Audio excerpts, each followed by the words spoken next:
Cuando arrestaron a Juan, Jesús se marchó a Galilea a proclamar el Evangelio. Decía: se ha cumplido el plazo, está cerca el reino de Dios, convertíos y creed en el Evangelio. Pasando junto al lago de Galilea, vio a Simón y a su hermano Andrés, que eran pescadores y estaban echando el copo en el lago.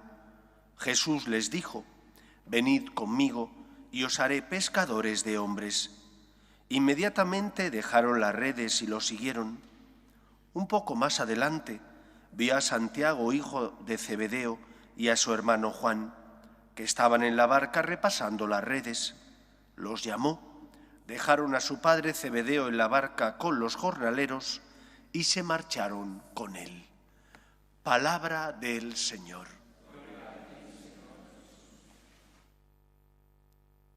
Nos encontramos, como nos recordaba la primera lectura, en la plenitud de los tiempos. En esta plenitud de los tiempos, Dios Padre envió a su Hijo al mundo, no para condenar al mundo, sino para redimirlo. Lo que ocurre es que el concepto de plenitud de los tiempos que nosotros tenemos no es el concepto que tiene la Biblia. Mientras para Dios el tiempo es algo pequeño, finito, para nosotros que vivimos en la inmediatez de nuestra sociedad, donde con un clip pretendes comprar una cosa que te llega mañana, o te compras un coche que pasados unos años, 2 o 3, no más, te dicen que ya está obsoleto, o te compras un electrodoméstico. Yo recuerdo cuando mis padres se compraban pues, la nevera, la televisión, pues, duraban un montón de años. Ahora la obsolescencia de estos artículos es pavorosa, enseguida tienes que cambiarlo. Vivimos un concepto distinto y una medida distinta del tiempo. Que Cristo venga significa la plenitud de los tiempos, porque en Él se produce el cumplimiento de las promesas que Yahvé había realizado al pueblo de Israel y por extensión también a todos los hombres. Cristo viene no para agobiarte, sino para condenar el pecado.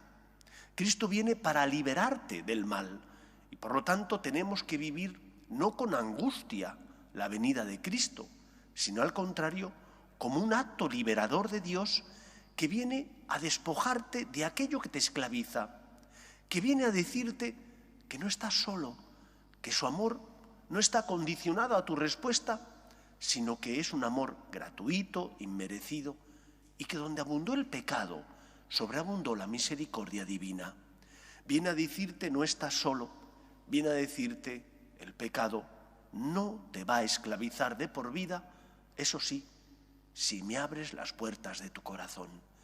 Y por eso tenemos que empezar este nuevo tiempo litúrgico permitiendo al Señor que entre en nuestra vida, dejándole que ocupe el primer lugar en nuestro corazón, luchando porque en nuestro día a día el Señor no sea el gran marginado, el gran olvidado, sino que al contrario permitamos que Él, con su palabra, con la luz de la verdad, ilumine nuestro caminar y por lo tanto dirija nuestros pasos.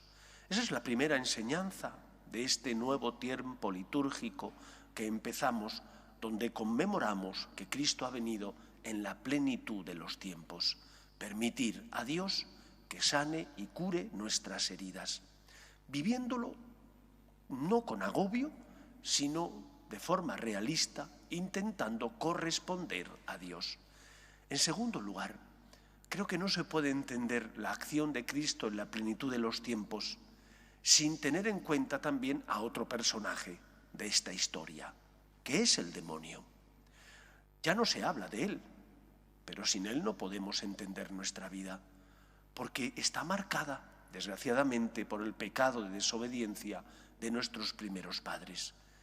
Cristo ha venido para que el mal, que tiene poder sobre nosotros, puesto que nos tienta, no sea más fuerte que nuestras fuerzas. Cristo ha venido para compartir contigo su amor.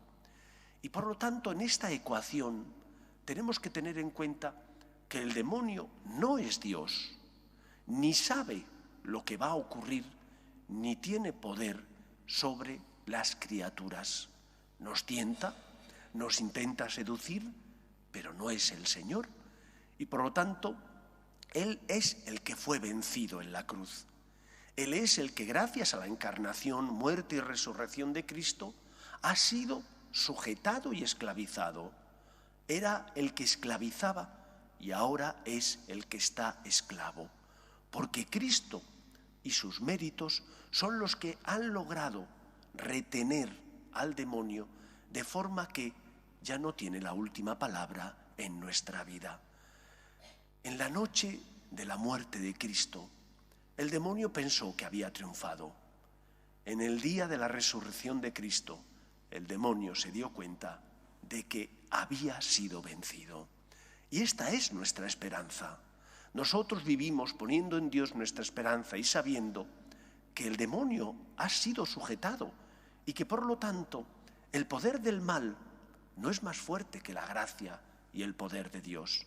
Al contrario, Dios ha vencido al mal y por lo tanto nosotros podemos compartir la victoria de Dios como hijos que somos suyos si somos humildes, si cuando hemos caído miramos al Señor y le decimos: Señor, socórreme, si nos alimentamos estando unidos a Cristo en la oración y en la práctica de los sacramentos.